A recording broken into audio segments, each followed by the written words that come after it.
একা থাকার অভ্যেস হয়ে গেলে মুখরিত কোলাহলেও নিরস নির্বিকার থাকতে শিখে যায় মানুষ। তখন চারপাশের কোনো কিছুই আর তাকে স্পর্শ করতে পারে না, এমনকি বুকের ভেতর বেড়ে ওঠা দুঃখবোধও না। যেমন একা থাকতে শিখে যাওয়া আকাশকে সঙ্গ দিতে আসে জ্যোৎস্না ধোয়া চাঁদ, প্রভাতী রবির কিরণ। অসুখের মতো আকাশের বুকেও জ্বলতে থাকে অজস্র নক্ষত্ররাজি।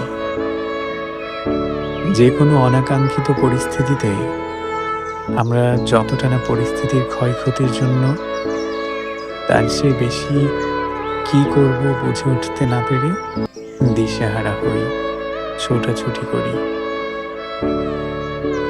তাই কেউ মরে গেলে, প্রিয় কিছু হারিয়ে ফেললে, প্রিয় কোনো মানুষ চলে গেলে আমরা যতটা না তাদের বিয়োগে ব্যথিত হই, তার চেয়েও বেশি ব্যথাতুর হয়ে উঠি তার শূন্যতায়।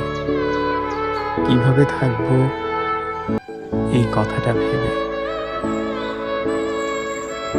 কষ্ট করে কিছুদিন কাটিয়ে দিতে পারলে, শক্তি দিয়ে খানিক সবুর করতে পারলে একটা সময় সেই কষ্টটাও কমে যায়, সেই শূন্যতাও স্থায়িত্ব হারায়।